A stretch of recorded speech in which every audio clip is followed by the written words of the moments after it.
terus. Baik. Nanti Ibu masukkan materinya di Google Classroom ya.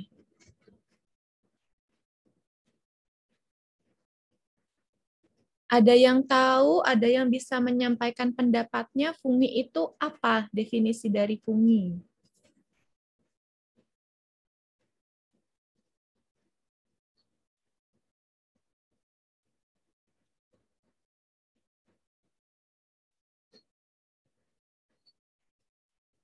Tidak memiliki klorofil, Bu. Fungi, baik, salah satu karakteristik fungi yakni tidak memiliki klorofil. Ada lagi? Yang nggak punya kitin, Bu. Dinding selnya mengandung kitin. Dinding selnya mengandung kitin, benar, Farhan. Itu merupakan dua karakteristik yang dimiliki oleh fungi. Nah, fungi sendiri merupakan organisme eukariot ya, yang ada di kajian mikrobiologi. Nah, di sini fungi membahas tentang kapang, khamir, dan juga mushroom. Nah, dilihat di pohon filogenetik 5 kingdom menurut Whittaker ini, fungi diklasifikasikan berbeda dengan tumbuhan dan juga bakteria. Karena fungi di sini dia termasuk organisme eukariot, sedangkan bakteria dan archaea dia merupakan prokariot. Lalu berbeda juga dengan tumbuhan. Karena fungi sendiri memiliki karakteristik tidak bisa berfotosintesis karena tidak memiliki klorofil, sehingga cara makannya mengambil nutrisi dari inangnya atau saprop seperti itu. Nah, fungi sendiri awalnya dia dimasukkan kepada botani, kajian tumbuhan. Namun seiring berjalannya waktu lewat penelitian dan juga analisis molekuler, ternyata fungi dan juga tumbuhan itu berbeda. Ya, mulai dari organel-organelnya dan juga cara hidupnya, siklus hidupnya. Nah, mengapa fungi di sini kan ada fungi yang yeast, mold, dan juga mushroom. Mushroom kan bertubuh buah. Fungi yang memiliki tubuh buah besar. Nah, itu dimasukkan ke dalam kajian mikrobiologi karena dalam secara teknisnya, baik kultivasi maupun siklus hidupnya, itu masuk ke ranah mikrobiologi. Nah, fungi sendiri itu terdiri atas micelia. Micelia yang tersusun atas hifa. Nah, hifa ini hanya bisa dilihat secara makroskopis. Ya, hifa secara detailnya bisa dilihat di bawah mikroskopis, dan juga untuk budidayanya juga kita menggunakan seperti suatu medium kultur seperti dengan bakteri dan juga organisme lainnya. Kalau bakteri kita memakai misalnya nutrien agar, nutrien broth. Kalau fungi biasanya umumnya medium simpelnya kita menggunakan PDA, potato dextrose agar. Nah, istilah fungi sendiri di Indonesia ada yang menyebutkan cendawan, ada yang menyebutkan jamur. Nah, itu sama saja artinya. Nah, untuk di cendawan ini seringnya untuk dulu saat saya sekolah S2 mikro, nah itu profesor saya tuh lebih senang menyebutkan kata cendawan untuk istilah fungi. Ya. Untuk istilah fungi. Namun di peneliti-peneliti seperti di LIPI dan peneliti di lembaga lainnya itu lebih senang menyebutkan jamur, atau masyarakat juga umumnya senangnya menyebut jamur. Jadi di sini jamur tidak hanya makroskopis maupun ada jamur mikroskopis. Nah, seringkali kan teman-teman jamuran gitu, kulitnya jamuran, panuan kan, itu sama terkena jamur mikroskopis itu, atau bisa Phytophthora dan yang lainnya. jenis lainnya. Nah, mengapa sih kita perlu mempelajari fungi ini? Ada yang bisa menyampaikan pendapatnya? Untuk pemanfaatannya, Bu. Untuk pemanfaatan dan dari fungi. Baik, benar. Terima kasih, Cindy. Ada lagi yang mau melengkapi? Karena kalau fungi itu organisme yang diversitas yang tinggi juga, Bu. Jadi penting untuk dipelajarin. Diversitasnya penting di ekosistem ya, sehingga perlu kita pelajari karena peranannya di ekosistem sangat penting ya. Terima kasih Afarha. Ada lagi yang bisa melengkapi? Saya mau mencoba. Ya, silakan. Ya, supaya bisa membedakan jenis-jenis jamur, kan tadi Ibu udah nyebut ya. Ya. Terus waktu di awal Bu Dalia pernah singgung gitu, ada jamur yang mikroskopik, ada yang makroskopik. Kan? Terus yang mikroskopik itu yang kayak kamir atau kapang gitu. Terus kalau yang makroskopiknya tuh yang kayak cendawan atau mushroom gitu yang bertubuh besar gitu, Bu. Biar kita bisa ngebedain. Ya, baik. Ya, terima kasih Karisma. Baik, benar. Bahwa mengapa kita perlu mempelajari cendawan, karena tadi sudah teman Andi sebutkan, cendawan merupakan cendawan ataupun fungi ataupun jamur merupakan komponen penting di dalam ekosistem. Salah satu fungsinya sebagai dekomposer ya, dekomposer. Lalu jamur juga atau fungi penyebab penyakit pada makhluk hidup, sehingga kita ingin mengatasi penyakit pada jamur harus tahu karakteristiknya, sehingga kita bisa membasmi atau membunuh atau menekan penyakit yang disebabkan oleh fungi ini. Lalu yang terakhir, fungi ini memiliki peran juga yang menguntungkan bagi manusia. Contohnya sebagai herbal untuk vitamin dan juga untuk sebagai antibiotik. Ya, contohnya penisilin.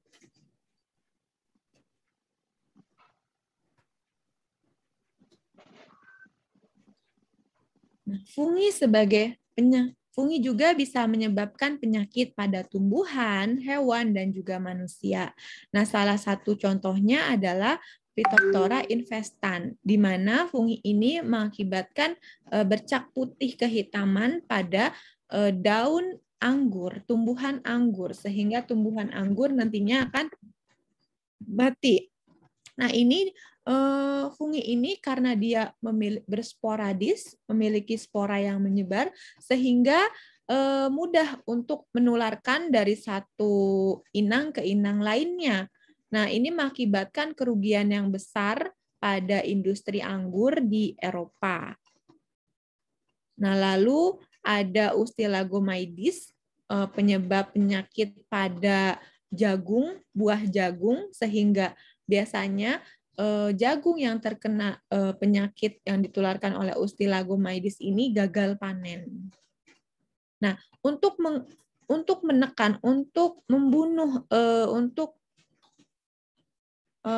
membunuh atau menekan pertumbuhan dari jamur ini, kita harus tahu karakteristik dari jamur-jamur tersebut, sehingga nantinya kita bisa misalnya menggunakan biopestisida atau herbisida atau yang lainnya untuk menekan Ustilago atau Phytophthora infestan penyebab penyakit pada tumbuhan.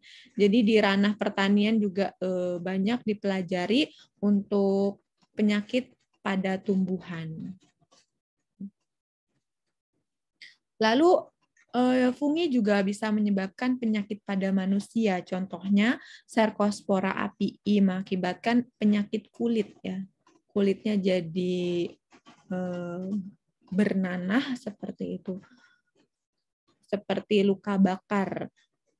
Nah, ini susah untuk disembuhkan ya jika terkena jamur, karena kan misalnya miselia yang ada pada jamur, hifa-hifanya itu sudah masuk ke dalam jaringan dari makhluk hidup. Nah, ada juga Candida albicans. Nah, teman-teman yang kukunya misalnya hitam dan itu susah disembuhkan, nah itu biasanya terkena Candida albicans atau Trichophyton rubrum.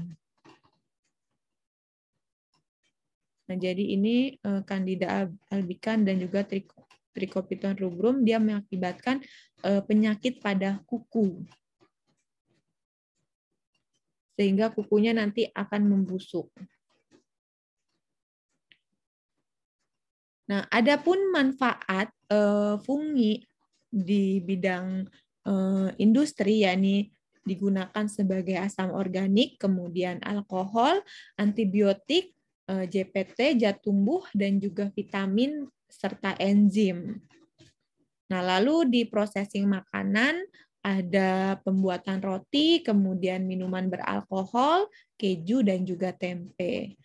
Di bidang pangan dan obat, misalnya ada budidaya jamur kancing, jamur merang, jamur kuping, jamur tiram. Nah, ini bisa teman-teman budidayakan, bisa berwirausaha dengan budidaya jamur merang, jamur kuping, dan ini sangat mudah dan kita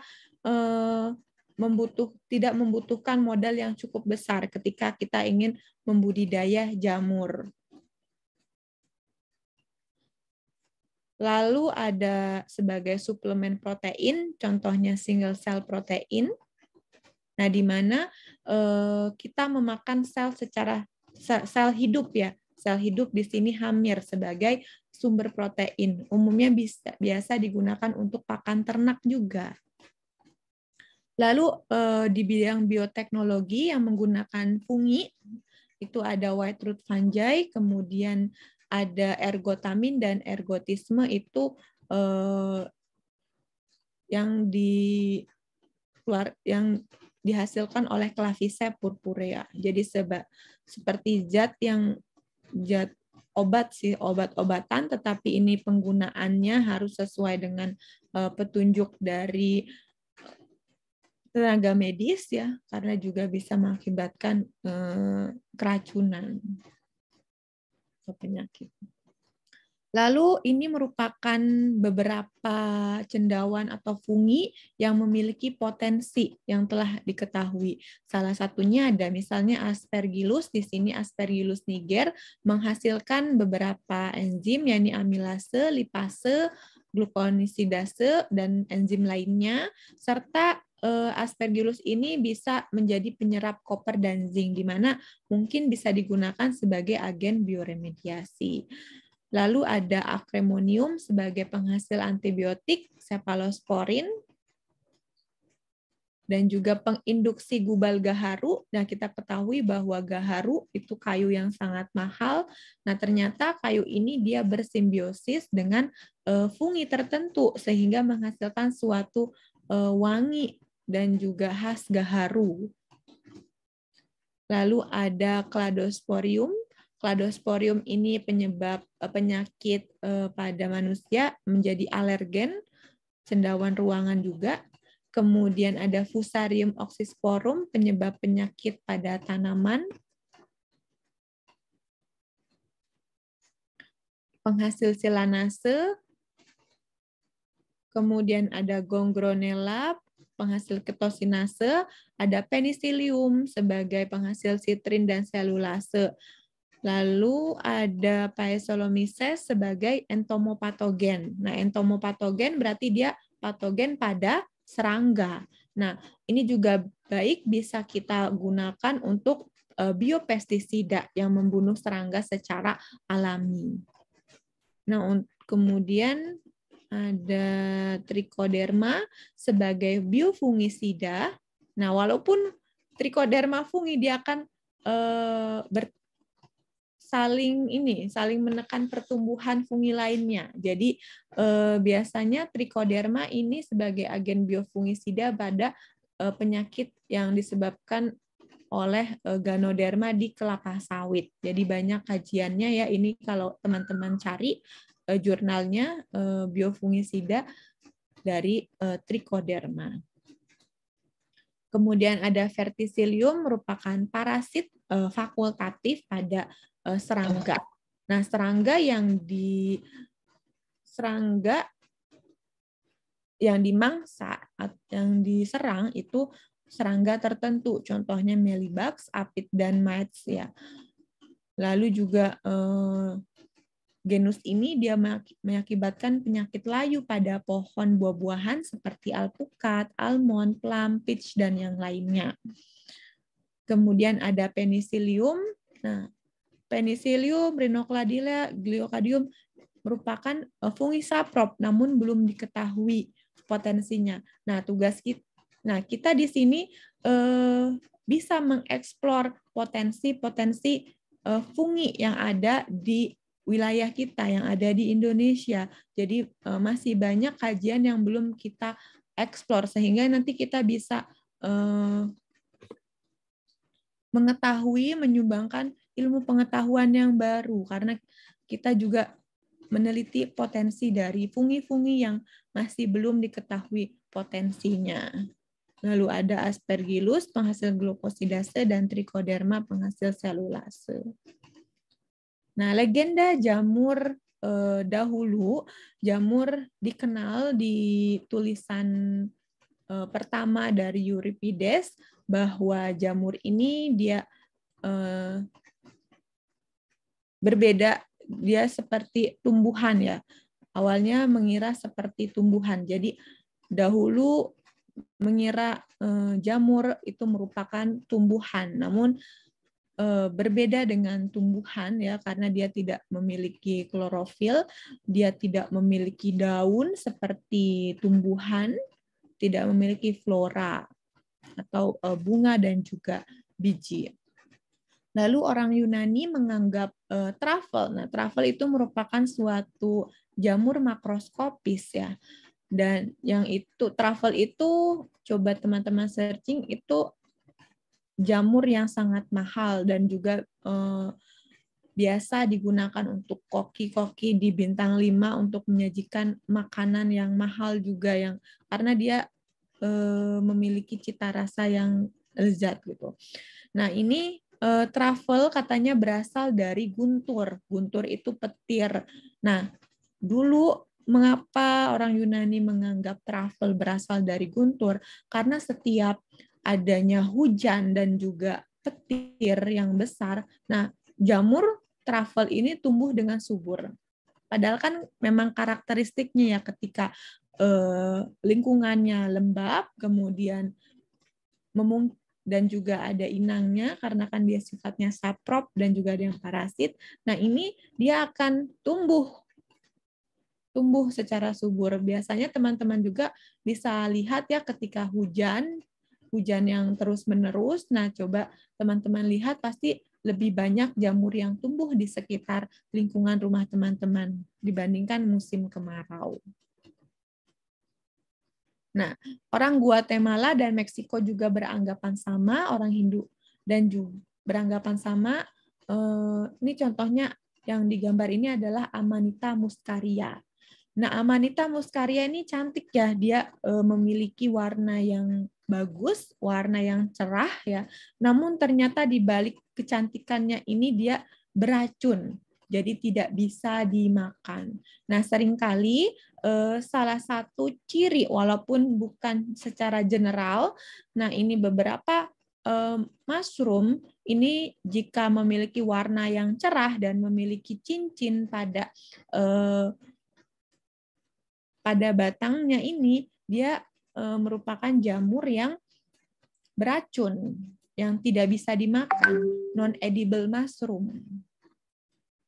Nah, dari kecantikan fungi nih yang ada di lingkungan, contohnya yang Amanita, Nikander ini menulis puisi tentang jamur beracun yang diberi judul Alexiparmaca.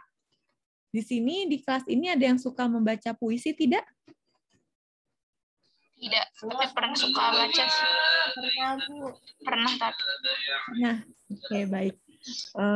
Nanti coba baca puisi ya, Afarham.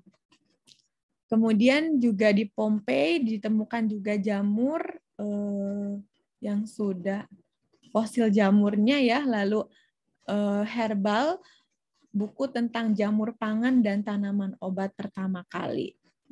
Lalu ada Yerombok 1552, di sana Yerombok menyatakan bahwa fungi ini berbeda dengan tumbuhan karena tidak memiliki daun, tidak memiliki bunga, dan juga biji seperti tumbuhan lainnya. Ayo tadi yang suka membaca puisi, boleh Ibu minta kesediaannya untuk membacakan puisi dari Nikander. Farhas, silahkan. Nikander and his poem Alexipharmaca. Let not the evil ferment of the earth, which is often cause swellings of the belly or strictures in the throat, distress the man. For when it has grown up under the viper's deep hollow tract, it gives forth the poison and hot breathing of its mouth. An evil vermin is that men generally call the vermin by the name of fungus. Jerome broke in. Ya, udah sampai situ saja, Farha. Nah, ini merupakan salah satu puisi yang diciptakan oleh Nikander, ya, ini berjudul Alexipharmaca. Puisi ini menggambarkan suatu jamur yang beracun. Nah, ini jamurnya ini dia ibaratkan seperti wanita sih, dia cantik gitu, jamurnya cantik, memiliki warna yang menarik, namun ternyata beracun, memiliki racun seperti itu. Dan mungkin ini merupakan salah satu juga cara untuk memperkenalkan jamur ke masyarakat. Teman-teman juga mungkin nanti saat menjadi pengajar ataupun lainnya mungkin bisa membuat puisi, yang suka puisi seperti Afarha, membuat puisi dari jamur, dari suatu spesies jamur, menggambarkan jamur sehingga bisa dikenal jamur tersebut dengan mudah lewat suatu karya seni, ya ini puisi. Lalu Jerome Brock di Jerman ya ini tadi mengatakan bahwa fungi dan truffle, nah fungi itu sama mushroom, truffle memiliki perbedaan dengan herba, dia tidak memiliki akar, kemudian tidak juga berbunga, tidak juga memiliki biji, namun dia bisa tumbuh di bumi, bisa tumbuh di pohon, di akar pohon, dan juga yang lainnya. Nah, fungi ini juga bisa kita makan, ya, bisa kita makan sebagai sumber pangan, sumber protein. Mikologi modern dimulai saat adanya penemuan mikroskop. Jadi penemuan mikroskop ini sangat membuka hasanah dari ilmu mikrobiologi, ya. Ada kemudian ditemukannya cendawan yang digambarkan oleh Robert Hooke dan juga hamir yang diamati Anthony van Leeuwenhoek. Lalu ada percobaan biakan spora oleh Miceli, karena kan reproduksi dari jamur menggunakan spora, ya. Kemudian Linnaeus mengenalkan tata nama sistem binomial. Nah, Linnaeus ini sangat terkenal sebagai seseorang di bidang klasifikasi, ya, dan karyanya selalu kita gunakan, ya, untuk klasifikasi. Lalu Person menerbitkan Sinopsis Methodica Fungarium. Nah, Person ini merupakan bapak mikologi, ya, karena di sini beliau meneliti dan menulis segala macam seluk-beluk tentang fungi, baik dari reproduksinya, manfaatnya, dan juga cara budidayanya. Lalu Gruby mendapatkan bahwa cendawan juga bisa mengakibatkan penyakit pada manusia. Kemudian 1866 Anton de Bary menerbitkan buku ajar tentang mikologi, ya ini meneliti tentang daur hidup cendawan atau fungi yang sifatnya saprop dan juga parasit. Nah, ini juga dikenal sebagai bapak mikologi modern atau bapak fitopatologi. Lalu ada Louis Pasteur yang mempelajari mikrobiologi pada bir dan juga menyumbangkan bahwa generasi spontan itu tidak terjadi. Kemudian ada Alexander Fleming yang menemukan penisilin secara tidak sengaja. Awalnya Alexander Fleming geram karena yang tumbuh di medium kultur yang telah dia buat itu merupakan suatu kontaminan. Nah, ternyata kontaminan itu bermanfaat sebagai agen antibiotik. Jadi penemuan antibiotik penisilin itu secara tidak sengaja malah. Nah, ini penisilin dihasilkan oleh Penicillium, genus Penicillium. Kemudian ada Menton DKK dan kawan-kawan melaporkan bahwa pengamatan menggunakan mikroskop elektron. Nah, sehingga bisa dilihat struktur jamur secara jelas menggunakan mikroskop elektron. Nah, ketika Watson and Crick menemukan struktur DNA, nah ini juga pada tahun 1990-an, fungi dalam hal ini Saccharomyces cerevisiae menjadi model molekuler eukariota. Kenapa menjadi model molekuler eukariota? Karena Saccharomyces mudah untuk dikultivasi dan juga gennya tidak sebanyak human manusia dan juga eukariot lainnya, sehingga bisa diteliti secara keseluruhan menjadi suatu model molekuler. Lalu ini merupakan tabel perbedaan dari kingdom fungi dan juga bakteria. Nah, di sini yang tadi yang berbeda merupakan tipe selnya. Fungi itu eukariotik. Walaupun eukariotik, dia ada yang uniseluler juga, dan juga ada yang multiseluler untuk fungi. Kemudian bakteria prokariotik ya, tidak memiliki membran yang inti yang bermembran. Nah, sel membrannya kalau fungi ada. Lalu untuk bakteria dia tidak memiliki organel bermembran kecuali pada mikoplasma ya. Lalu sel wall, dinding selnya terdiri atas glukan, manan, dan juga kitin. Tidak sama sekali mengandung peptidoglikan. Berbeda dengan bakteria, sel wall-nya mengandung peptidoglikan ya. Untuk spora pada fungi bisa bereproduksi secara seksual dan juga aseksual ya, melalui mating dan juga spora. Nah, berbeda dengan bakteria, sporanya itu yang dihasilkan oleh bakteria, endospora, itu bukan untuk reproduksi ya, not for reproduction, tapi untuk mempertahankan diri ya. Mempertahankan diri. Lalu beberapa bisa secara aseksual menggunakan spora juga, tapi jadi tidak semua menggunakan spora untuk bakteria. Kemudian ada di metabolismenya, untuk fungi sifatnya heterotropik ya, aerobik, fakultatif, anaerobik. Kalau bakteri ada yang sifatnya heterotropik, ada yang sifatnya autotropik, ada yang aerobik, ada yang fakultatif anaerobik, dan aerobik. Ini merupakan cara mereka mengambil nutrisi dari lingkungan. Ya.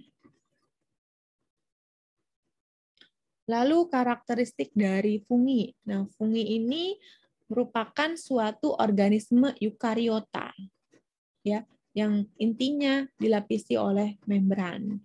Lalu fungi tidak memiliki klorofil sehingga tidak berfotosintesis. Kemudian fungi juga bersifat heterotrof, cara mengambil nutrisinya dengan saprop menggunakan senyawa kimia organik dari inangnya. Lalu reproduksinya dengan spora, baik secara seksual maupun aseksual.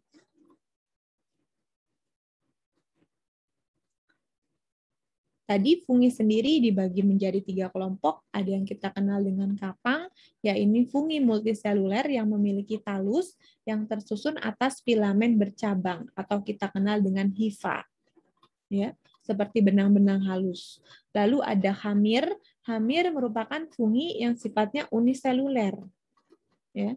Sel, jadi terdiri atas satu sel saja, uniseluler.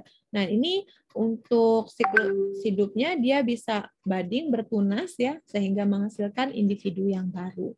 Lalu ada jamur makroskopis. fungi yang bertubuh buah.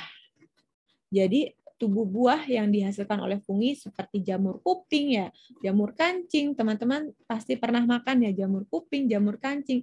Itu terdiri atas miselia yang berkumpul pada fase dikarion sehingga menghasilkan tubuh buah. Nah, ini kapang. Kapang contohnya jamur tempe, itu termasuk kapang. Itu contohnya ada rhizopus untuk jamur tempe, lalu juga ada kapang lainnya adalah Aspergillus niger. Nah, Aspergillus niger ini merupakan cendawan, bisa jadi penyebab busuk ya pada roti, sedang Aspergillus niger. Di dinding juga sering tumbuh Aspergillus niger di dinding lembab. Nah, kapang ini merupakan fungi multiseluler yang memiliki talus yang tersusun atas filamen bercabang atau hifa. Jadi ini merupakan hifa-hifanya yang putih-putih seperti benang-benang ini merupakan hifa. Nah, hifa sendiri ada yang kita kenal sebagai aeral hifa, kemudian vegetatif hifa. Untuk vegetatif hifa dia yang lebih tua. Kalau aeral hifa itu nah, ini biasanya mengandung spora. Kalau vegetatif hifa hanya hifanya saja. Kemudian ada hamir. Nah, hamir ini merupakan fungi uniseluler. Fungi uniseluler ya bisa melakukan pembelahan ya, pembelah bading atau bertunas ya, monovision yeast dan juga budding yeast. Kalau fission yeast dia akan membelah secara simetris, sedangkan untuk budding yeast dia akan terbagi secara asimetris. Ya, ini contoh dari gambar hamir yang sedang bertunas. Ini parent cell-nya, kemudian ini ada budnya, calon anakannya, budding.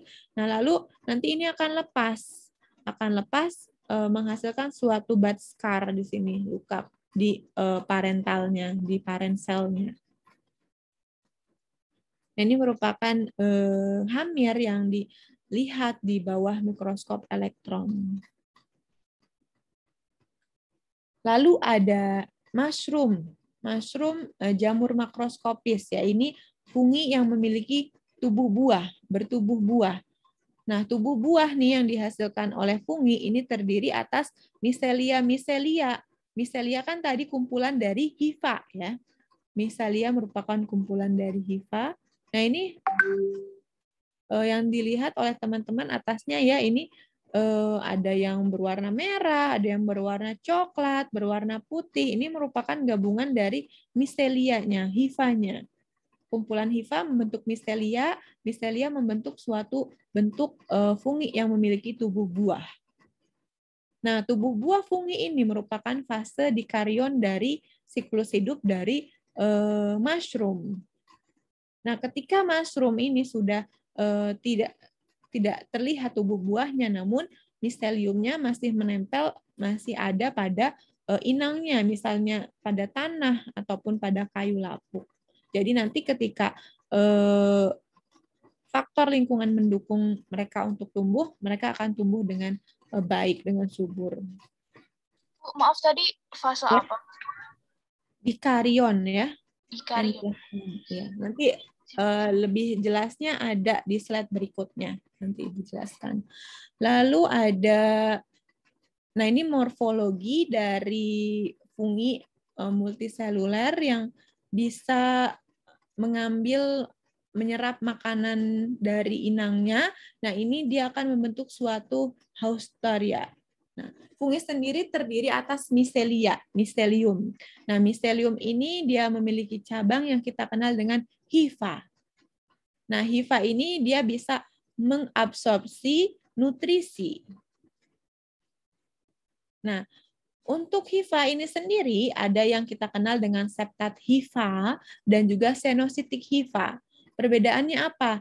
Jika septat hifa dia memiliki suatu sekat yang kita kenal dengan septum atau septa. Jadi antar sel dia dipisahkan oleh septa. Karena kan ini multiseluler, terdiri atas beberapa sel. Dipisahkan oleh septa. Ya. Lalu untuk senositik fungi, dia tidak memiliki septa. Namun dia memiliki dalam satu sel itu tidak dipisahkan oleh septa, terdiri atas banyak nukleus di sini. Sehingga tetap disebut dengan multiseluler. Jadi ada septat hifa dan juga ada senositik hifa. Lalu beberapa keunikan dari fungi. Nah, fungi itu ada yang kita kenal bagiannya yaitu Haustoria. Nah, Haustoria ini digunakan untuk penetrasi ke jaringan inangnya. Jadi Haustoria ini yang digunakan untuk menembus dinding sel, misalnya dari tumbuhan. Dan kemudian menembus jaringan hewan. Jaringan manusia itu menggunakan Haustoria.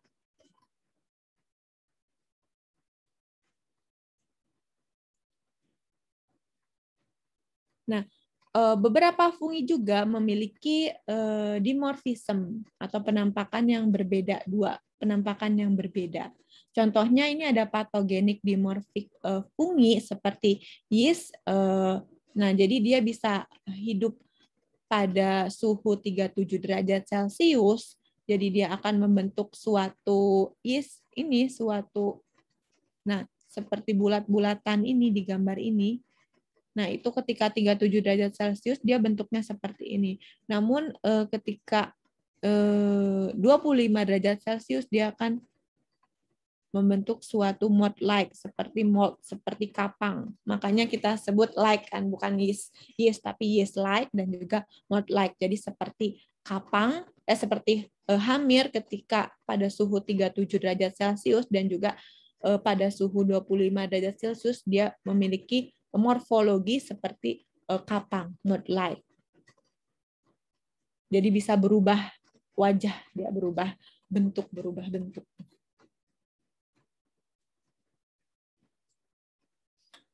Lalu ini merupakan produksi dari atau siklus hidup dari fungi. Siklus hidup dari fungi itu bisa secara seksual dan juga aseksual. Nah, secara seksualnya bisa dari mating, dari awalnya plasmogami, ya ini fusi antar sitoplasma, lalu masuk ke kariogami, fusi selnya. Jadi plasmogami itu fusi antar satu hifa dan hifa lainnya. Kalau di fungi kita kenal dengan positif dan negatif. Plus minus. Positif negatif. Namun kalau di hewan, manusia kita kenal dengan, kalau di hewan jantan betina. Manusia perempuan laki-laki. Kalau di fungi matingnya itu kita kenal dengan fungi positif dan fungi negatif atau fungi plus dan minus. Kemudian akan berfusi sitoplasmanya, kita kenal dengan nama plasmogami, lalu masuk ke stage kariogami, yaitu berfusi nukleusnya membentuk suatu zigot. Nah, lalu zigot ini akan bermeiosis. Meiosis akan menghasilkan suatu struktur yang bisa menghasilkan spora. Nah, nanti sporanya ini bergerminasi menghasilkan miselium. Nah, untuk reproduksi aseksualnya, fungi ini akan menghasilkan suatu struktur tadi spora dari miselium, struktur yang menghasilkan spora, sporanya yang bergerminasi dan menghasilkan individu yang baru. Nah, dilihat ada warna hijau toska, ada warna ungu, ada warna coklat di sini. Nah, untuk yang hijau ini pada saat plasmogami atau pada saat miselium siap untuk bereproduksi menghasilkan spora, nah itu sifatnya haploid atau N. Nah, kalau saat setelah plasmogami masuk ke siklus kariogami, berfusi nukleusnya, ini funginya heterokaryotik ya atau N+N. Lalu untuk yang berwarna coklat kemerahan saat menjadi zigot sampai ke meiosis, ini intinya 2N, diploid. Ya.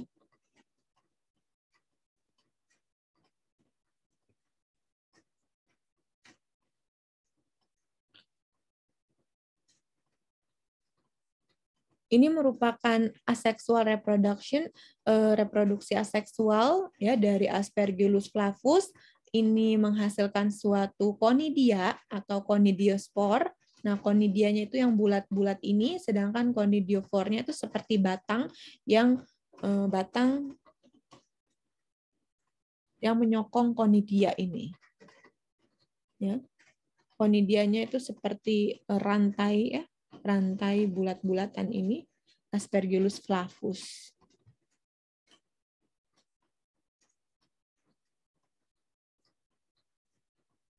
Nah, cendawan dalam sistematika molekuler termasuk dalam kelompok eukariota, berbeda dengan bakteria dan juga archaea yang termasuk dalam prokariota. Nah, cendawan ini eukariota berbeda juga dengan animalia dan juga hewan tersendiri. Nah, dia ada di sini. Dia merupakan percabangan dari sebelum hewan. Jadi lebih dekat ke hewan. Kenapa lebih dekat ke hewan? Ada yang bisa mengungkapkan pendapatnya, memberikan pendapatnya.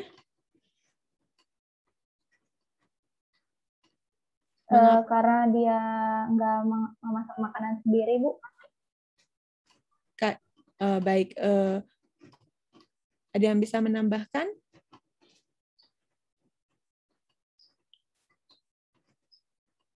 Tadi Karisma ya, terima kasih Karisma. Nah, untuk fungi, benar bahwa fungi itu berbeda dengan tumbuhan, tidak bisa membuat asupan makanannya sendiri, nutrisinya sendiri dengan cara berfotosintesis, karena fungi tidak memiliki klorofil. Fungi sifatnya menyerap makanan, absorpsi makanan nutrisi dari lingkungannya, baik dari misalnya makhluk hidup maupun dari benda. Nah, benda ini misalnya kayu lapuk seperti itu. Nah, ini hampir mirip dengan animalia yang tidak memiliki klorofil sehingga tidak bisa berfotosintesis. Ya, jadi makannya cara memperoleh nutrisinya dengan cara absorpsi. Ya.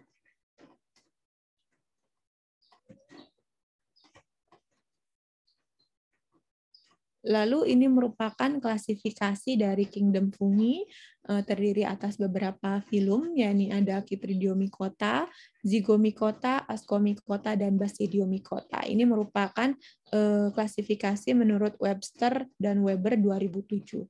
Nah, untuk klasifikasi, mungkin teman-teman sudah pernah mendengar bahwa klasifikasi kan terus-menerus kemungkinan akan ada pembaharuan. Nah, itu teman-teman harus walaupun misalnya sekarang belajar klasifikasi jamur saat ini, belum tentu 10 tahun mendatang atau 20 tahun mendatang itu mirip. Jadi kemungkinan ada spesies yang bertambah, mungkin ya ada spesies yang bertambah, atau malah ada spesies yang punah, sehingga tidak masuk ke klasifikasi.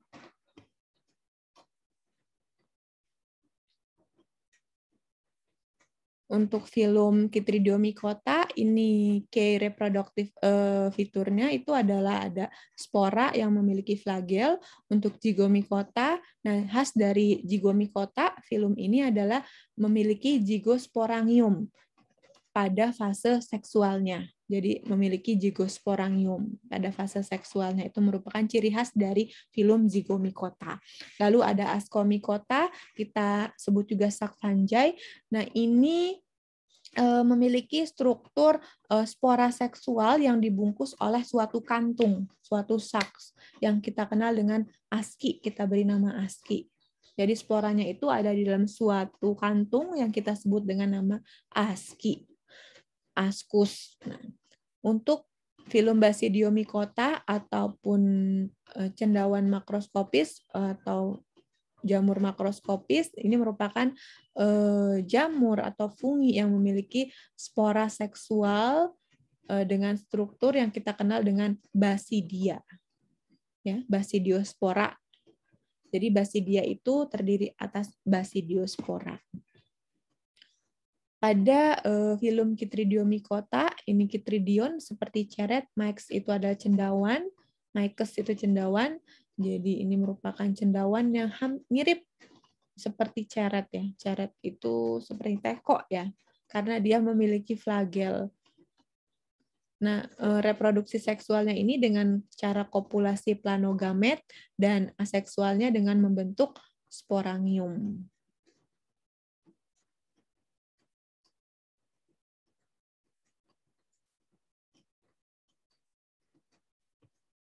Lalu ada zygomicota. Zygomicota ini hifanya senositik ya. Tadi senositik itu apa? Nggak punya septa, Bu. Nggak punya sekat. Ya, tidak memiliki septa atau sekat. Zygomicota ini memiliki sporangiospora juga dan juga zigospora pada fase mating seksualnya ya. Dari hifa konjugasi, dari antar hifa satu dan hifa lainnya berkonjugasi membentuk suatu struktur yang kita kenal dengan zigospora. Berdasarkan substratnya dibagi dalam dua kelas. Zygomicota ini ada Zygomycetes dan juga ada Trichomycetes. Untuk Zygomycetes merupakan fungi yang sifatnya saprop, kapang yang sifatnya saprop ataupun parasit pada berbagai inang. Misalnya inangnya bisa serangga, bisa hewan invertebrata, bisa tumbuhan dan juga hewan lainnya. Contohnya ada Rhizopus stolonifer ya. Rhizopus stolonifer. Lalu untuk Trichomycetes, Trichomycet merupakan kapang Zygomicota yang sifatnya komensal dalam saluran pencernaan serangga ataupun arthropoda. Ternyata di dalam pencernaan serangga itu ya, contohnya rayap, kok dia bisa ya makan yang keras-keras seperti kayu dan yang lainnya. Itu ternyata ada suatu mikroorganisme di dalam saluran pencernaan dari serangga tersebut. Nah, salah satunya ini ada Trichomycetes dan juga ada bakteria lainnya ya yang membantu serangga tersebut bisa mencerna kayu dan juga makanan lainnya. Ini contohnya Solomycetes. Nah, untuk siklus hidup zygomycet secara seksual sama umumnya tadi melalui mating, kemudian sitoplasmanya berfusi membentuk plasmogami, lalu membentuk suatu zigosporangium. Zigosporangium yang menghasilkan zigospora. Nah, ini merupakan struktur heterokaryotik ya, N+N. Lalu nanti menghasilkan suatu zigot baru yang tumbuh, selnya berkembang secara meiosis sehingga membentuk individu baru. Nah, individu baru ini dia akan siap menghasilkan spora. Nah, sporanya akan menjadi reproduksi aseksual jika menjadi hifa baru dan individu baru.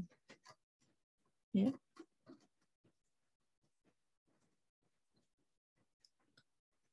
Lalu ada Pilobolus, ini merupakan salah satu contoh dari filum Zygomycet. Nah, ini kita kenal juga sebagai si pelempar topi. Cantiknya jamurnya, tapi jamur ini hidupnya di kotoran hewan, seperti kotoran kambing, kotoran sapi. Jadi fungi ini hidup di kotoran hewan. Nah, ini yang hitam-hitamnya ini adalah sporanya. Sporanya, sedangkan yang berwarna putih panjang langsing ini sporangiofornya. Nah, ketika terkena cahaya, jadi dia sensitif terhadap cahaya, dia akan melepaskan sporanya, seperti melempar topi. Jadi dilempar tuh yang hitam-hitamnya, yang di bagian ujung dari sporangiofornya. Nah, ini akan keluar. Yang vesikel subsporangium ini berfungsi sebagai lensa sehingga cahayanya ini nanti akan terkonsentrasi pada dasar vesikel ini. Sudah banyak cahaya yang berkumpul, dia nanti baru akan melepaskan sporanya.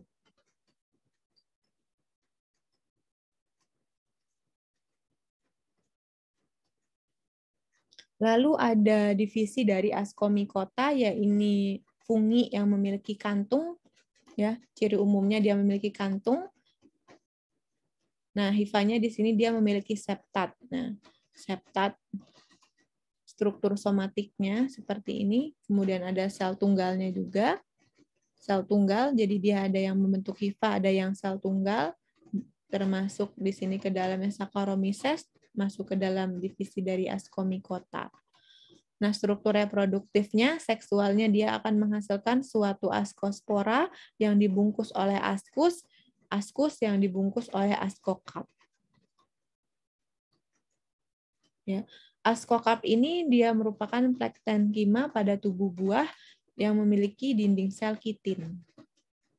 Sedangkan secara aseksualnya, Ascomycota ini akan membentuk suatu conidium, conidiospora. Nah, cara hidup dari Ascomycota merupakan tumbuhan parasit pada tumbuhan, kemudian parasit pada serangga, dan juga pada ganggang. Dan juga bisa menjadi simbion mutualistik. Contohnya apa? Lichen dan juga mycorrhiza. Ya, lichen teman-teman sudah kenal mungkin ya di botani Cryptogam, lichen dan juga mycorrhiza. Nah, untuk siklus hidup Ascomycota ini ada secara seksual dan juga aseksual. Nah, untuk aseksual, dia akan membentuk suatu conidia yang menghasilkan conidiaspora.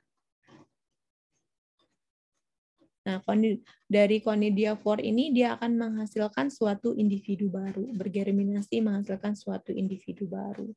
Lalu di seksual reproduksinya dia akan mating dari plasmogami, karyogami, lalu masuk ke meiosis menghasilkan suatu askus ya. Askus yang di dalamnya ada askospora. Jadi askospora ini merupakan spora reproduksi seksual dari Ascomycota. Berikut merupakan contoh dari kelas Pezizales ya, Sarcoskipa. Sarcoskipa ini dia memiliki apotosium berwarna cerah. Jadi yang seperti mangkok warna orange ini merupakan apotesium. Nah, apotesium ini dalamnya ada askus operkulat. Di dalam askus ada askospora yang bersel satu, hialin dan multinukleat. Nah, ini seperti mangkuk ya, contohnya Sarcoskipa. Lalu ada Morsella. Nah, kalau Morsella, kalau ini potasiumnya yang berwarna satu, yang berwarna orange. Kalau ini apotesiumnya yang mana? Terdiri dari banyak apotesium ini. Gabungan-gabungan dari apotesium. Ini contohnya Morsella esculenta. Gabungan dari apotesium membentuk struktur yang kita kenal dengan askostroma. Seperti stroma ya. Askostroma. Baru di sini ada aski, kemudian di dalamnya ada askospora. Lalu dalam divisi ini atau film ini ada yang kita kenal dengan Ectomycorrhiza. Ectomycorrhiza ini contohnya di gambar ini. Nah, ini truffle. Nah, truffle ini merupakan suatu simbion dengan tumbuhan ya, biasanya ada di hutan yang sifatnya ada di hutan pinus seperti itu. Hipogeal, dia sifatnya hipogeal juga. Truffle ini mahal ya, dan memiliki cita rasa serta wangi yang khas. Sehingga untuk mendapatkan jamur truffle ini, karena disenangi juga, biasanya beberapa orang itu sengaja memburu jamur ini, menggunakan anjing misalnya, yang memiliki indera penciuman yang tajam.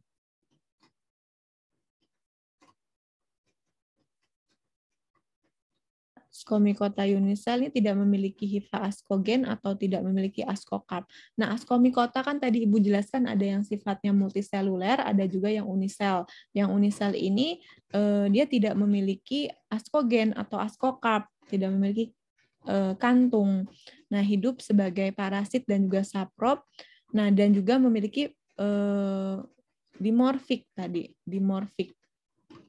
Nah, Ascomycota unicell ini terbagi dalam 2 ordo, ada Taprinales, Trapinaceae, dan juga ada Saccharomycetaceae atau Endomycetales. Nah, untuk Trapinales atau Trapinaceae ini memiliki ciri umum, memiliki askus yang telanjang, hifa pada inang, hamir di luar inang. Jadi dia punya fase dimorfik, bermuka 2, dia pada inang dia akan berbentuk hifa, sedangkan pada luar inang dia akan membentuk yeast-like atau seperti hamir, sedangkan pada dalamnya dia akan membentuk moth-like atau hifa seperti kapang. Nah, arti penting Taprina di sini menyebabkan penyakit pada keriting daun pada daun almond, dan juga menyebabkan gejala sapu-satan pada tanaman seri. Jadi seperti ini nanti daunnya akan menggulung-gulung. Nah, ini disebabkan oleh fungi, yaitu Trapinales, Trapinaceae, Taprina dari genus Trapina. Lalu ada Cordyceps. Nah, Cordyceps ini lihat ya, ini yang seperti cacing ya, tapi keras ini, fungi ini. Ini Cordyceps, ini tumbuh di atas serangga. Ini serangganya. Jadi kalau serangga hidup-hidup, dia memiliki struktur yang seperti ini, serangga ini dia ditumbuhi oleh fungi. Jadi dia tidak langsung mematikan, jadi dia mematikannya secara perlahan. Serangganya jadi seperti mumi, seperti zombie. Lalu ketika dia sudah menyerang bagian jaringan yang paling utama, sehingga serangga tersebut tidak bertahan hidup, nah dia akan mati, serangga tersebut. Ciri umum dari Cordyceps ini adalah membentuk askostroma yang panjang dan bertangkai. Nah, ini merupakan askostromanya nih, yang panjang dan bertangkai. Dalam askostroma ini terdapat banyak sekali peritesium, tadi, kantung spora tadi ya, peritesium. Lalu kebanyakan parasit serangga. Nah, ini merupakan parasit pada serangga. Dan karena potensinya ini dia dimanfaatkan sebagai bioinsektisida. Jadi insektisida alami, Ascostroma. Nah, salah satu spesiesnya ada Cordyceps militaris. Ini merupakan parasit larva pada kupu-kupu dan mengakibatkan mumifikasi pada serangganya. Lalu menghasilkan antibiotik yang kita kenal dengan Cordycepin dari Cordyceps. Nah, antibiotik ini sangat dicari juga ya, sehingga beberapa orang juga memburu Cordyceps ini. Nah, untuk coba kalau teman-teman bisa membudidayakan itu mungkin bernilai jual ekonomi yang tinggi. Biasanya untuk menemukan Cordyceps ini harus di daerah dataran tinggi. Pegunungan Himalaya, nah itu banyak nih Cordyceps. Namun beberapa peneliti Indonesia juga bisa menemukan Cordyceps ini di daerah pegunungan atau dataran tinggi. Lalu Cordyceps ini juga memiliki stroma yang dapat dimakan atau bisa dijadikan tonik. Makanya ini dicari ya, kebanyakan di Himalaya, kemudian di dataran Cina. Nah, ini dijadikan suatu tonik. Nah, Cordyceps ini juga bisa menjadi parasit pada jamur Elapomyces atau Cordyceps capitata contohnya. Lanjut ke kelas Saccharomycetales. Nah, kelas Saccharomycetales ini contohnya dari spesies Saccharomyces cerevisiae. Nah, ini merupakan gambar dari Saccharomyces cerevisiae yang memiliki kuncup atau bading, kemudian ada memiliki bekas luka kuncup, badingnya yang telah lepas menjadi individu baru. Nah, ciri umum dari Saccharomyces satalis ini dia tidak memiliki hifa askogen, jadi tidak memiliki hifa dan juga askokap. Untuk plasmogami melalui fusi sel, tetap melaksanakan plasmogami dengan cara fusi sel, dan fase dikariotiknya itu sangat singkat, N+N. Tadi kan ada fase N plus N, dan fase 2N. Nah, untuk Saccharomyces ini dia memiliki fase diploid, fase 2N, fase dikariotiknya sangat singkat. Untuk fase diploid dengan pembentukan kuncup, jadi fase 2N-nya itu saat Saccharomyces ini membentuk kuncup. Saat lepas dia baru sifatnya N lagi, haploid. Nah, contoh lain dari Saccharomyces ini ada Cluforomyces marcianus sebagai produsen SCP atau single cell protein dari limbah pembuatan keju, bir, kertas, dan molase. SCP ini digunakan sebagai campuran pakan. Jadi kita bisa mendapatkan Saccharomyces-nya dari limbah pembuatan industri baik keju, bir, kertas, dan bisa kita manfaatkan sebagai campuran pakan. Nah, ini juga bisa menjadi peluang teman-teman melakukan suatu kreativitas mahasiswa, program kreativitas mahasiswa. Lalu Saccharomyces cerevisiae ini merupakan produsen alkohol, bir, kemudian anggur, dan juga untuk mengembangkan adonan roti. Lalu ada Candida albicans. Nah, Candida albicans ini dia akan mengakibatkan penyakit kandidiasis. Tadi kuku hitam-hitam itu disebabkan oleh Candida. Nah, keputihan juga disebabkan oleh Saccharomyces ini, Candida. Lalu ada divisi yang terakhir atau film yang terakhir adalah Basidiomycota yang kita kenal dengan fungigada atau klub fungi.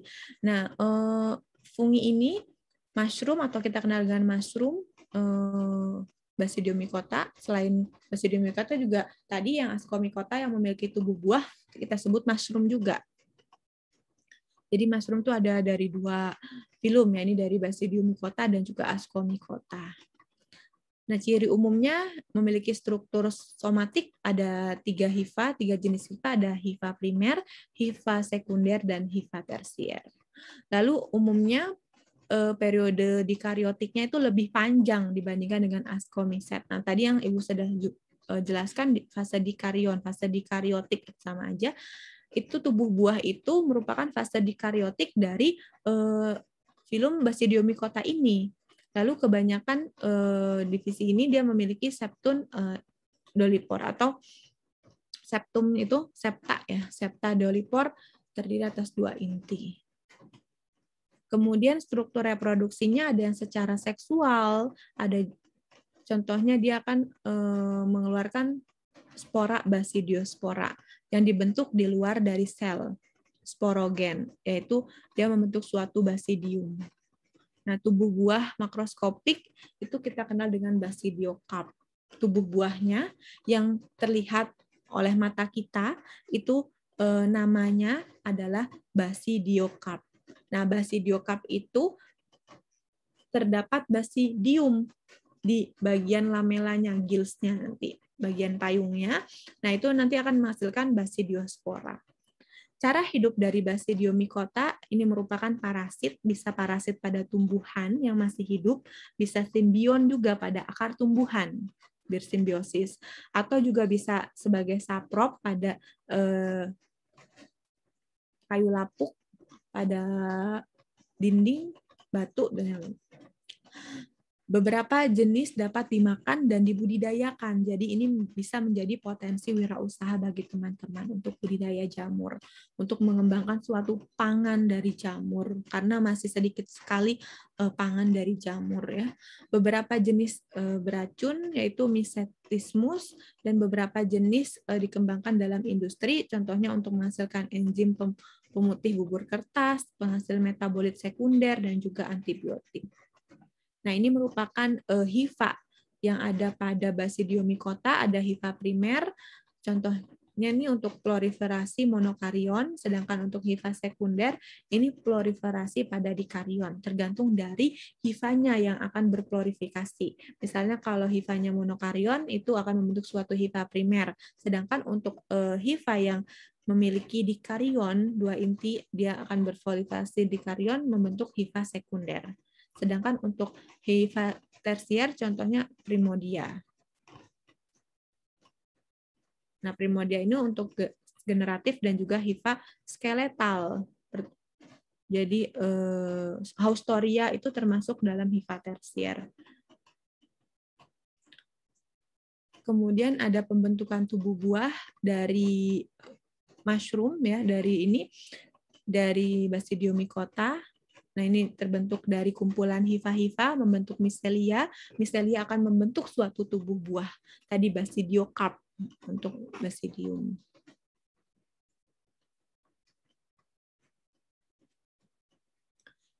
Berikut siklus hidup dari Basidiomycete. Nah, ini tadi ada secara seksual dia akan menghasilkan suatu spora yang kita kenal dengan Basidiospora.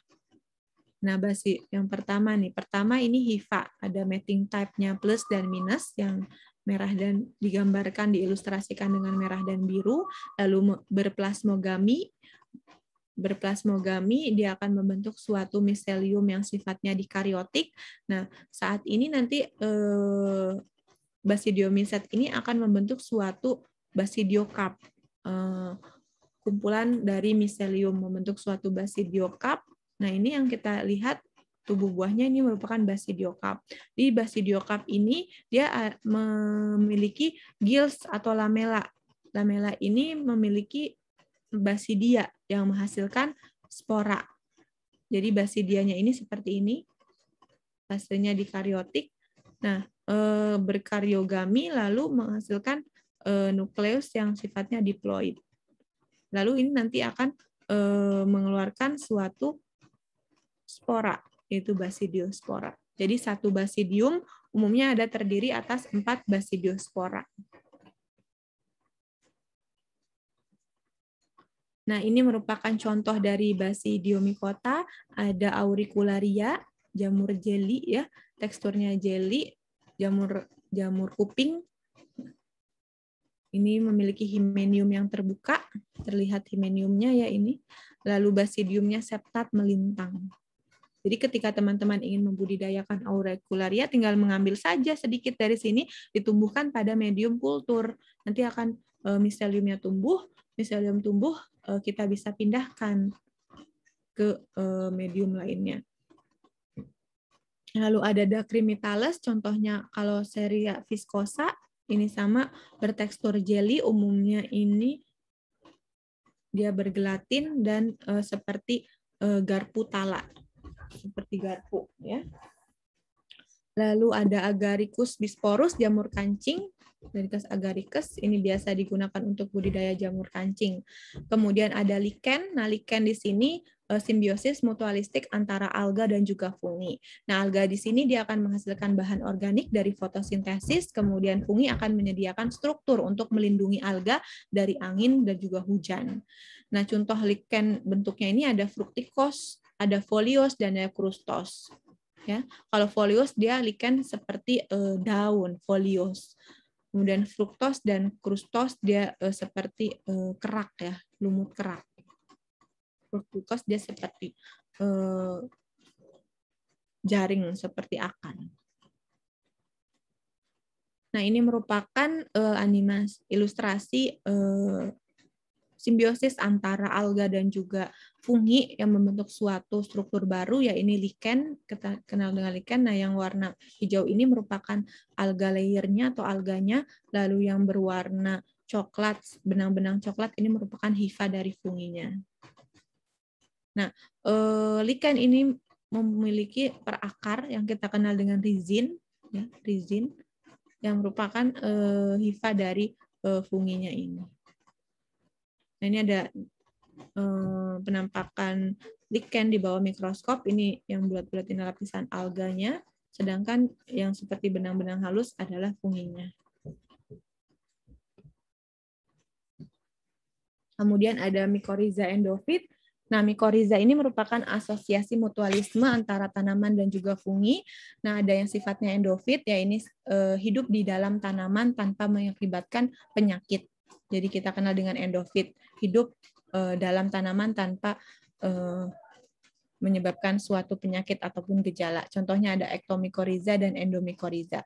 Nah, untuk ektomikoriza ini bedanya jaringan hifanya ini dia ada di permukaan luar dari akar tanaman. Jadi biasanya untuk mikoriza ini habitatnya di akar. Nah, untuk ektomikoriza ini hifanya dia tidak sampai masuk ke dalam korteks, jadi hanya di luar perakarannya saja, paling hanya sedikit penetrasi ke akar untuk melekatkan dirinya ke dalam akar. Nah, biasanya juga ditemukan di hutan boreal dan juga temperat. Kemudian endomikoriza ini merupakan miselium fungi yang masuk ke dalam jaringan tanaman, jadi dia masuk ke dalam korteks tanamannya. Ini merupakan contoh dari ektomikoriza. Foto dari ektomikoriza ini perakaran dan juga ada filamen dari funginya. Dilihat, jika tanaman bersimbiosis dengan mikoriza ini, dia memiliki keuntungan. Jadi penyerapan nutrisinya itu bisa lebih luas jaringannya. Berbeda dengan tanaman yang tidak memiliki ektomikoriza, sehingga nutrisi untuk pertumbuhannya terpenuhi. Ini contoh dari endomikoriza, dia akan menembus hifanya sampai ke dalam bagian korteks, ya, korteks tanaman. Tetap untuk sporanya, hifanya ke dalam, tapi untuk sporanya itu akan ada di luar bagian dari perakaran tanaman. Terima kasih. Apakah ada yang ingin ditanyakan terkait perkuliahan hari ini? Ibu sih ingin bertanya, Bu. Silahkan. Oke, sebelumnya terima kasih, Bu, untuk materinya. Saya mau bertanya terkait ini, Bu, terkait jamur yang sifatnya parasit, Bu, terhadap hewan. Jadi itu saya pernah nonton di YouTube, Bu, ya. Nonton di YouTube itu kalau nggak salah ada yang namanya jamur entomoptora, kalau nggak salah itu ngebuat serangga-serangga itu bisa menjadi zombie gitu, Bu. Ibaratnya zombie ya, karena yang tadi ya cordyceps. Iya, Bu, karena jamur tersebut tuh kayak nanti ketika spora udah menempel di tubuh serangga itu, dia akan terus berkembang, Bu, di dalam tubuh serangga itu sampai nanti serangganya mati secara perlahannya. Nah, itu terus saya selama nonton videonya itu tuh dikatakan kalau jamur ini tuh tidak akan menyerang manusia, tenang aja gitu katanya. Gitu kan. Nah, itu kenapa, Bu, ya bisa kayak gitu, Bu? Jadi kenapa jamur itu bisa sangat mematikan banget untuk serangga gitu, serangga tertentu gitu ya, baik itu lalat, baik itu belalang. Cuman pada kita manusia itu tidak berdampak apa-apa, Bu. Nah, itu jadi kayak mungkin ini bisa jadi pertimbangan juga, Bu, pada saat kita membuat suatu insektisida kayak gitu-gitu, Bu. Nah, itu kenapa, Bu? Bioinsektisida ya. Kenapa nggak bisa berdampak ke kita, Bu, ya? Jamur-jamur yang sifatnya parasit itu, Bu. Baik, jadi terima kasih pertanyaan yang sangat bagus sekali, Adi. Ini karena beberapa mikroorganisme, contohnya di sini jamur, dia memiliki suatu reseptor tertentu yang bisa klop gitu, bisa match dengan contohnya serangga. Nah, contohnya saya contohkan misalnya Bacillus ya. Untuk Bacillus. Untuk cordyceps ini saya belum mengetahui ya senyawa metabolit apa yang bisa membunuh dari serangga ini. Tapi kalau saya lihat itu dia akan merusak jaringan dari si serangganya ini dengan mengeluarkan suatu enzim kitinase. Jadi dia akan mengeluarkan suatu enzim kitinase yang akan merusak jaringan pada kitin pada serangga tersebut. Nah, untuk apakah dia bisa menjadi patogen pada manusia, nah tergantung, ada yang bisa, ada yang tidak, tergantung dari reseptor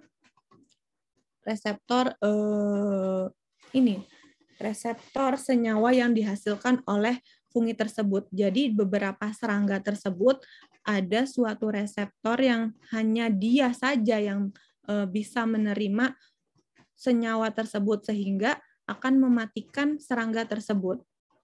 Jadi seperti apa ya?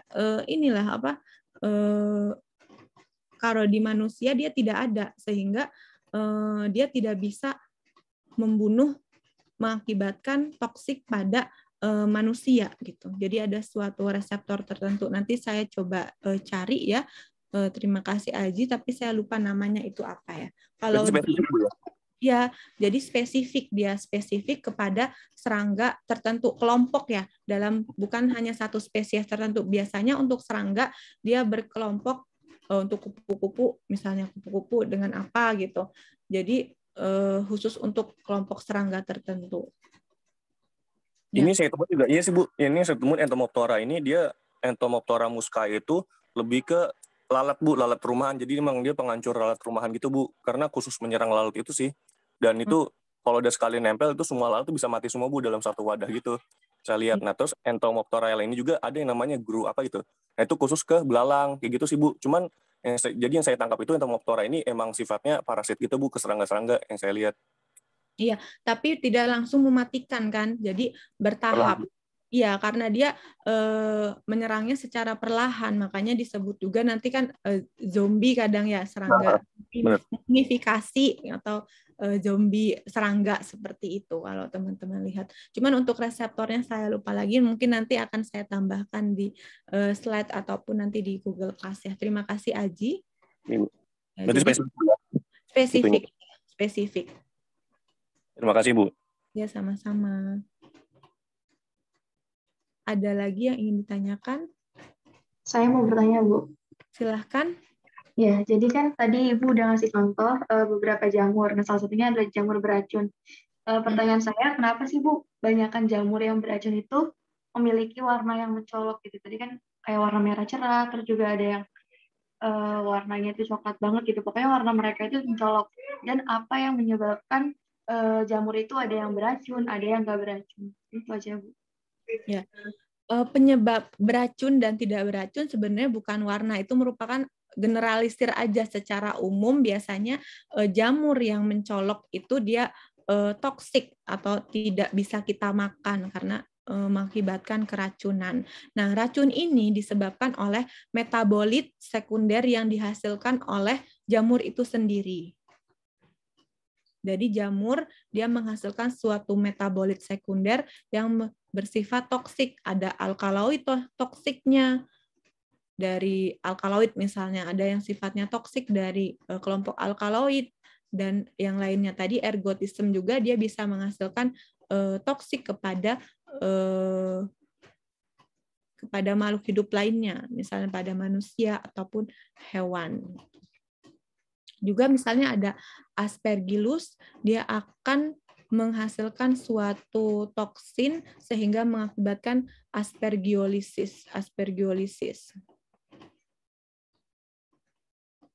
Nah, Fusarium dia akan menghasilkan suatu senyawa yang berbahaya toksik, itu aflatoksin. Nah, itu merupakan metabolit sekunder yang dihasilkan oleh fungi itu sendiri ya. Nah, lalu warnanya ini sebenarnya bukan berkaitan antara racun dan tidak, itu untuk generalisir saja secara umum, karena toksiknya ini umumnya dia kan dari metabolit sekundernya, mungkin berkaitan dengan metabolit sekunder yang menghasilkan pigmentasi pada jamur tersebut. Ya. Sehingga seperti amanita yang berwarna merah cerah itu dia menghasilkan suatu toksin. Lalu gini, ada juga beberapa sifat jamur pada fase tertentu, misalnya pada fase dikarionnya, pada fase sebelum dia mengeluarkan sporanya, dia bisa dimakan. Tetapi ketika dia sudah mengeluarkan sporanya, dia tidak bisa dimakan, non-edible mushroom. Itu ada karakteristik jamur seperti itu. Jadi tergantung dari fase hidupnya juga bisa. Nah, mungkin kita juga nanti, kalau misalnya nanti teman-teman di lapangan ya, atau sedang penelitian tentang fungi ini, baik makro mushroom maupun mikro mushroom, di sini dalam arti Intan tadi nanya makro mushroom ya, bisa meneliti juga apa kaitannya antara jamur beracun yang memiliki warna terang, warna cerah gitu, seperti amanita dengan metabolit sekunder yang dihasilkan oleh jamur tersebut. Sehingga nanti bisa memberikan wawasan atau ilmu terhadap masyarakat sekitarnya, sehingga masyarakat tahu mana jamur yang bisa kita makan, edible mushroom, dan jamur yang tidak bisa kita makan. Ya. Seperti itu. Jadi yang mengeluarkan racun itu berasal dari metabolit sekundernya, toksinnya. Salah satu contohnya misalnya kalau untuk di jamur mikroskopis, fusarium itu ada aflatoksin. Kalau di makroskopis contohnya tadi yang mengakibatkan ergotism, yang disebabkan oleh claviceps, jamur claviceps. Iya, Bu. Baik, terima kasih banyak Bu atas jawabannya. Intan. Ibu, saya izin bertanya. Iya, silakan Cindy.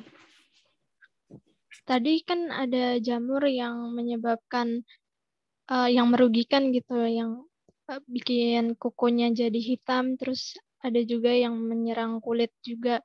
Nah, itu kalau misalkan jamur yang sifatnya merugikan seperti itu, apakah bisa dijinakkan atau tidak ya, Bu? Bisa.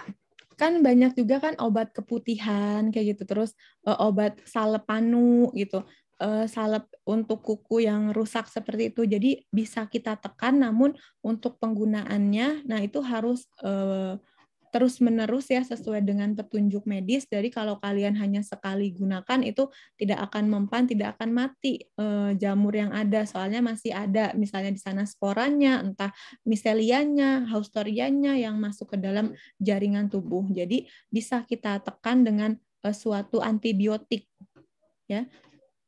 Antibiotik. Tapi kalau misalnya nggak sampai mati gitu, Bu, jadi tetap hidup, tetap ada, tapi dia sifatnya jadi jinak gitu, Bu. Bisa nggak?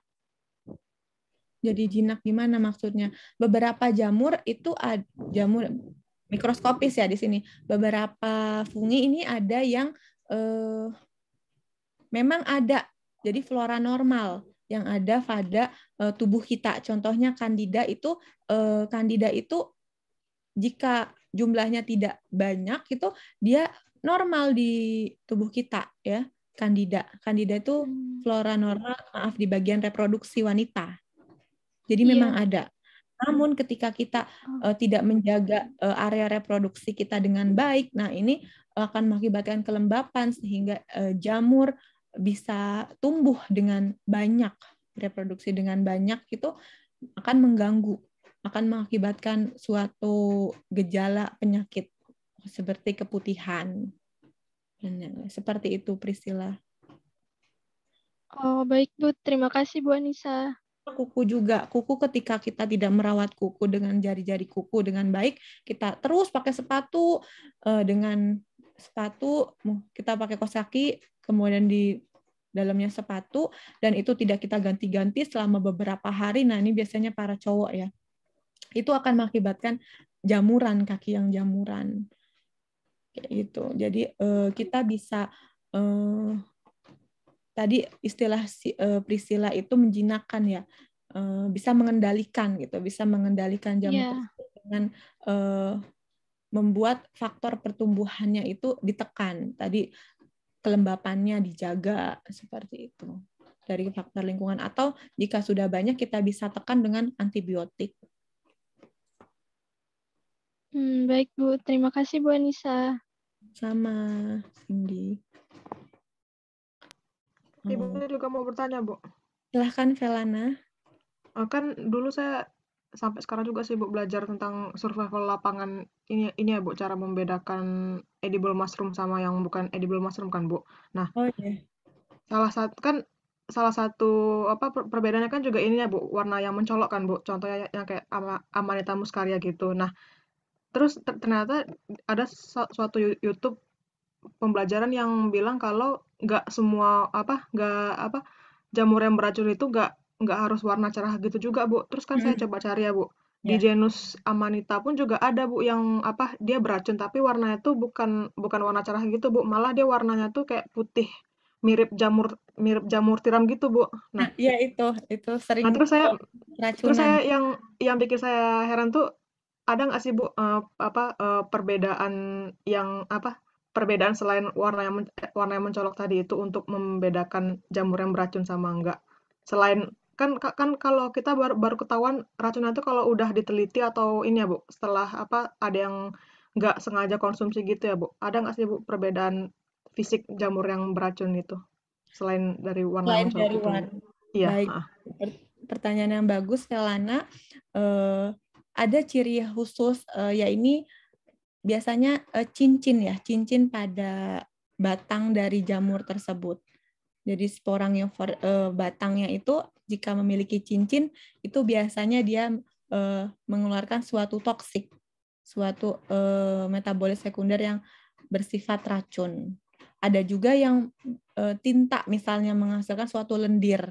Nah, itu juga walaupun nanti ada juga yang berlendir, contohnya tadi jamur kuping itu masih bisa dimakan. Jadi memang tidak bisa digeneralisir untuk semuanya, namun ada beberapa umumnya yang bersifat seperti itu memiliki toksik seperti tadi warna cerah, kemudian memiliki cincin pada batangnya itu, lalu memiliki suatu lendir yang dikeluarkan, misalnya lendir berwarna hitam pada jamur Copernicus atau jamur tinta. Nah, itu udah tidak bisa dimakan. Nah, ini saya kepikiran sih untuk membuat misalnya suatu handbook yang bisa dimanfaatkan oleh para pendaki atau para masyarakat yang ingin masuk ke suatu hutan sehingga nanti mereka bisa membedakan non-edible mushroom dan juga edible mushroom. Nah, itu sangat bermanfaat. Mungkin jika ada yang berminat kita bisa membentuk kelompok, bisa membentuk suatu PKM ya. Itu tentang edible dan non-edible mushroom, handbook tentang non-edible dan edible mushroom. Terima kasih Velana. Yang lainnya bagaimana? Berarti ini masih terkait pertanyaan Vela sih Bu. Berarti untuk jamur itu sendiri yang apakah dia edible atau tidak itu berarti memang diperlukan pengetahuan awal dulu Bu ya terkait jamur yang mungkin memang bisa kita temukan di lokasi yang kita daki gitu Bu ya. Iya. Berarti memang pengetahuan awal Bu ya. Iya, benar. Seringkali kan ada yang mirip tadi Velana sudah bilang ya Amanita yang lebih mirip dengan jamur tiram. Nah, itu juga banyak yang mengakibatkan keracunan pada orang-orang yang sedang berrekreasi ke pegunungan atau orang-orang yang mencari jamur pangan untuk dikonsumsi. Ya. Jadi mungkin ketika kita bisa membedakan, identifikasi secara detail ya mana perbedaannya, itu bisa menjadi informasi buat masyarakat sekitar untuk memakan jamur tersebut ataupun menghindari jamur tersebut. Seperti itu. Ya. Ibu, kalau misalnya kan kalau kita mencoba pegang jamur yang beracun itu nanti apakah tangan kita itu juga ikut ini Bu, juga ikut kena racunnya itu atau harus masuk ke tubuh dulu baru nampak efek racunnya gitu Bu? Biasanya untuk efek jamur, nah tergantung untuk jamur makroskopis ketika kita megang terus masuk ke terkonsumsi itu tidak langsung mati, kita paling keracunan sakit perut atau apa gitu. Jadi harus masuk ke saluran pencernaan dulu. Namun untuk misalnya jamur mikroskopis, contohnya tadi ada aflatoksin yang dihasilkan oleh fusarium. Nah, itu biasanya kita temukan di kacang-kacangan. Nah, itu banyak tuh aflatoksin yang dihasilkan oleh fusarium.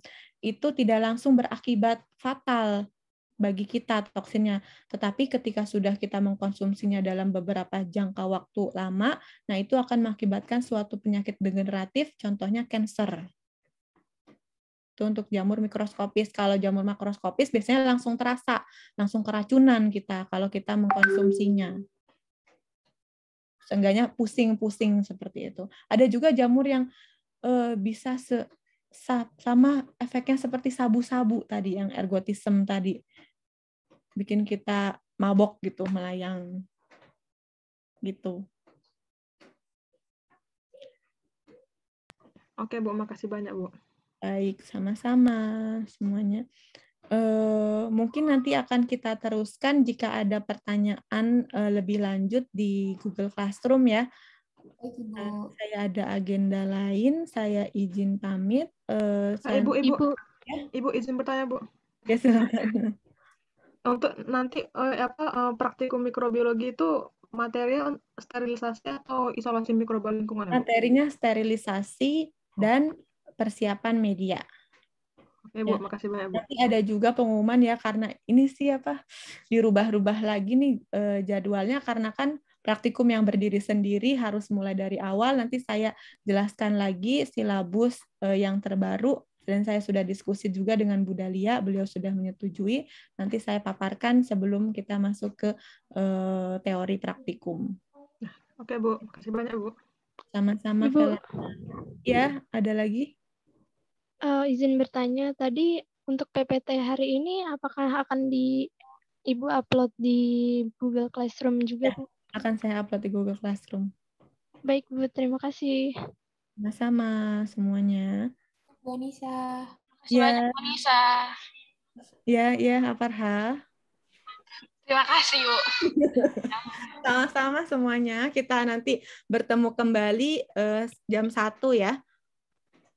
Iya, Oke, untuk pertanyaan mungkin bisa di-keep di jam 1 karena saya harus ada agenda lain segera ini.